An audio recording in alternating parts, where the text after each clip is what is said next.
안녕하십니까. 사막의 생수입니다. 네 번째 재앙, 파리신의 저주. 출애굽기 8장 20절에서 24절 말씀.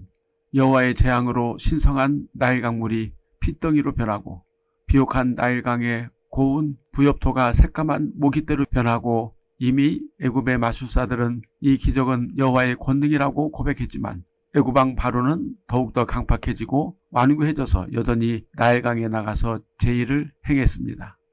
헛되는 것을 끝까지 붙잡는 사악함이 바로의 마음속에 가득 차 있었습니다. 바로 왕은 사탄의 화신이 되어 있었던 것입니다. 바로 앞에 서라, 그가 물 있는 곳으로 나오리니. 바로는 여호와의 재앙 후에도 나일강에 나와서 애굽의 신에게 제의를 행했습니다.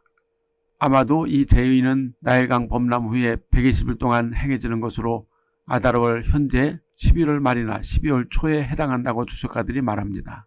이때 범람은 점점 줄어들고 강가의 퇴적물 위에 식물의 흔적이 보여지기 시작합니다. 바로는 그의 신하들과 주술사들과 더불어 농경신인 오시리스에게 제사를 지내려고 했던 것입니다. 오시리스는 부활과 풍요로운 식물의 신입니다. 여호와는 나일강의 옥토에 작은 싹들이 올라올 때 오시리스에게 제의를 행하려고 나오는 바로 앞에서 모세에게 여호와의 말씀을 전하라고 마셨습니다. 내 백성을 보내라. 그러면 그들이 나를 섬길 것이니라. 역시 똑같은 여호와의 명령입니다.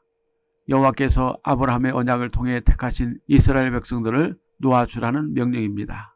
이스라엘을 애굽 왕의 종에서 구해내시는 것은 예수 그리스도께서 마귀와 그의 권세자들에게 종노릇하며 죄와 사망 가운데 있는 하나님의 백성들을 구원하시는 것과 같습니다.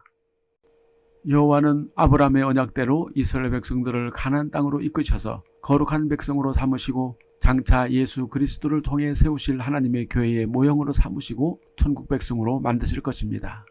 여호와의 명령은 듣고 안 듣는 선택의 문제가 아니라 반드시 들어야 하고, 만일 듣지 않는 자들에게는 하나님의 지속적인 재앙이 임하는 것입니다. 여호와는 그의 명령에 두 가지 상태로 인간이 항복하게 하십니다.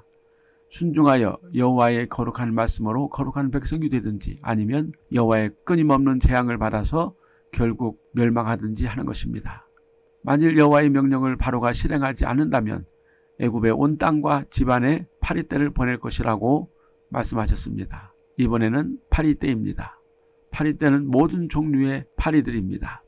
70인역에서는 개파리, 독플라이라고 합니다. 이 개파리떼는 앞에 있었던 각다구, 모기보다 더 지독하고 고통스러운 벌레입니다. 특히 사람과 짐승의 눈꺼풀에 붙어서 피를 빨아먹는 파리입니다. 쇠파리라는 것이 있는데 이것은 특히 소의 피부에 붙어서 피를 빨아먹는 아주 독한 파리입니다. 이 파리와 더불어 쇠뚱구리를 애굽에서는 창조적 능력과 재생산의 상징으로 신격화한다고 합니다. 파리는 우아티트라고 하는 신으로 케페라라고 하는 질병을 치료하는 신으로 애굽 사람들이 숭배했다고 합니다. 애굽의 농사에 파리와 쇠뚱구리는 아마도 땅을 비옥하게 해주는 중요한 요소였을 것입니다. 쇠뚱을 땅에 묻는 쇠뚱구리의 작업은 토지를 비옥하게 해주는데, 이 쇠뚱구리가 기하급수적으로 중복되면서 애굽 사람들을 괴롭혔던 것입니다. 쇠뚱구리가 쇠똥을 굴리는 것처럼 이 신은 또한 하늘을 가로질러 태양을 굴리는 것과 관련이 있다고 애굽 사람들은 믿었습니다. 그래서 어떤 주석가들은 파리뿐만 아니라 모든 종류의 파리와 관련된 곤충들이 온 애굽 땅에 득실거렸다고 기록하고 있습니다. 블레셋에는 바알세봅이라는 신이 있는데 이 신은 파리대왕입니다. 블레셋의 에그론에는 파리가 너무 많아서 이것들로부터 사람들을 보호하는 신이 바알세봅인데, 그 뜻이 파리대왕 또는 똥신이라고 불려집니다. 바리새인들은 예수님께서 귀신을 쫓아내는 일을 하시니까 바알세보를 힘입어 귀신을 쫓아낸다고 비난했습니다. 그 당시 유대인들이 말하는 바알세보는 애굽 사람들이 숭배했던 파리대왕 신입니다. 그런데 이런 지독한 개파리들이 애굽 전역에, 그리고 애굽 왕과 신하들, 모든 애굽 사람들의 집안에 들끓게 되었던 것입니다. 내가 내 백성과 네 백성 사이를 구별하리니, 여호와께서 고센 땅에 거하는 이스라엘 백성들에게는 이 파리떼 재앙이 없게 하셨는데, 이 모든 재앙이 여호와의 역사임을 실제적으로 증명해주는 사인입니다. 구별하리니, 구별하다는 뜻은 단순히 나누다는 뜻이기도 하지만 경이로운 일을 보여주겠다는 뜻이기도 합니다. 실상 애굽 땅과 고셋 땅을 나누어서 재앙이 있도록 한다는 것은 여호와의 역사가 아니면 불가능합니다. 이것은 기적임에 분명합니다. 한쪽은 파리와 곤충으로 바글바글한데 한쪽은 아무렇지도 않게 깨끗하다는 것은 놀라운 일입니다. 사인은 이스라엘이 여호와의 백성임을 증거하는 표입니다. 이 사인 오뜨는 히브리어 알파벳 알렙과 와우와 타우로 되어 있는데 알렙은 제물이며 와우는 피, 타우는 십자가의 표를 의미합니다. 여호와는 구원의 표로 이스라엘 백성들에게만 재앙을 막아주셨는데 그것이 바로 그리스도의 보혈, 즉 사인, 오뜨가 되는 것입니다. 구별한다는 말은 거룩하게 하다는 의미가 있습니다. 여호와께서 이스라엘 백성을 데려다가 자신을 섬기게 한다는 말은 거룩하게 만드시겠다는 뜻입니다.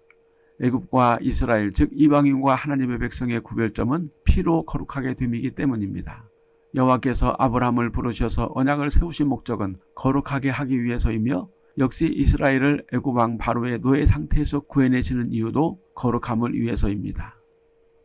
하나님께서 이 땅에 예수 그리스도를 보내셔서 죄인들을 부르시고 구원하시는 목적도 역시 거룩함을 위해서입니다.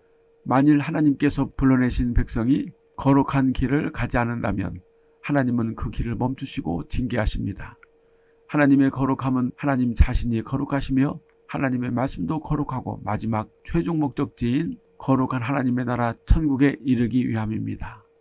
하나님께서 부르신 백성들은 반드시 거룩하게 구별되어져야 하고 거룩하게 구별된 길, 하나님의 말씀과 예수 그리스도를 따라서 거룩한 영광이 충만한 교회와 천국에 이르러야 하는 것입니다.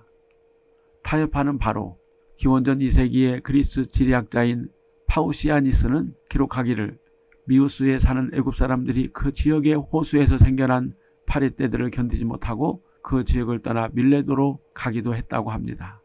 어떤 기록에 보면 메가라에 거하는 주민들은 파리떼와 다른 곤충들 때문에 살 수가 없어서 도망가기도 했고 파셀리스 거민들은 말벌에 의해서 피난 가기도 했다고 기록되어 있습니다. 바로는 끔찍한 파리 재앙과 고센 땅을 구별하신 여호와의 능력을 보고서 마음이 약간 흔들렸습니다. 완전히 항복한 것은 아니고 3분의 1쯤 항복했다고 봐야 할까요? 바로는 모세와 아론을 불러서 협상을 합니다. 첫째, 고센 땅에서 제사를 드리라는 것입니다. 고센은 애굽 왕이 요셉과 그의 가족들에게 거주지로 내어준 땅입니다. 그러므로 이스라엘 거주지인 고센에서만 희생을 드리라고 바로가 말한 것입니다. 그런데 모세는 그리함은 부당하니이다. 우리가 우리 하나님 여호와께 제사를 드리는 것은 애굽 사람이 싫어하는 바인즉 우리가 만일 애굽 사람의 목전에서 제사를 드리면 그들이 그것을 미워하여 우리를 돌로 치지 아니하리까라고 바로에게 말했습니다. 아마도 애굽처럼 모든 것들을 신으로 숭배하는 나라는 없을 것입니다. 모세도 그 사실을 알고 여호와께 짐승을 잡아 희생을 바치는 것은 애굽 사람들을 화나게 하고 그러므로 애굽 사람들로 폭력을 부르는 일임을 알고 있었던 것입니다. 애굽 사람들은 해와 달과 별, 행성들, 나일강, 모든 종류의 동물들, 사람들, 원숭이, 개, 고양이, 황새 종류들까지 심지어는 양파, 부추 등 채소조차 신으로 숭배했습니다. 또한 주피터는 양의 형상으로 숭배되어지고 아폴로는 까마귀로, 바쿠스는 염소로, 유노, 헤라는 어린 암소로 형상화되어 숭배되어집니다. 유세비우스는 애굽의 동물 숭배에 대해서 이렇게 말합니다. 자이언트, 거인들이 신들에게 대해 전쟁을 일으켰을 때 신들은 애굽에 와서 위장하기 위해 동물들의 모양으로 변신하여 숨었다고 합니다. 그래서 동물들이 신이 되었고 신화의 소재가 되었습니다. 혹자는 애굽 사람들이 왜 동물들을 죽이지 못하게 하는가에 대한 이유를 그들의 윤회 사상에서 비롯되었다고 합니다. 그들은 짐승들을 죽이는 것은 마치 그들의 가족이나 친구를 죽이는 것이라고 생각했는데 이는 힌두교의 사상이기도 합니다. 모세는 그 당시 애굽의 윤회적 미신을 잘 알고 있었던 것입니다. 그래서 반드시 여호와의 명령대로 3일길을 광야에 나가서 희생을 드려야 한다고 말했던 것입니다. 바로는 모세의 말을 들어주는 척하면서 애굽에 내린 재앙을 거두어 주시기를 여호와께 간구해달라고 부탁했습니다. 모세는 바로에게 다시는 거짓말을 행치 말라고 하고서는 여호와께 간구하여 파리떼들이 애굽에서 사라지게 되었습니다. 그러나 바로는 더욱더 완악하여져서 이스라엘을 내보내지 않았던 것입니다. 바로는 다시는 거짓을 행치 말라. 모세는 바로에게 다시는 속이지 말라고 명했습니다. 여기서 속인다는 말은 놀리다, 기만하다는 뜻입니다. 모세는 바로가 다시는 여호와를 기만하거나 놀리지 말라고 말하는 것입니다. 여호와는 악한 자라도 긍휼을 구할 때 바로 응답해 주시는데 악한 바로는 여호와를 계속 기만하고 속이고 있는 것입니다. 이것이 악인의 특징입니다. 악인은 일단 상대방에게 무슨 말을 하든지 속이고 나서 훗날을 도모합니다. 바로는 악인의 전형입니다. 하나님께서 계속해서 거짓말을 속아주시는 것은 길이 참으시고 악인이라도 회개하고 돌아오기를 기다리시는 긍휼하심과 자비하심에 있는 것입니다. 그러나 악인은 하나님의 인자하심을 남용하고 악용합니다.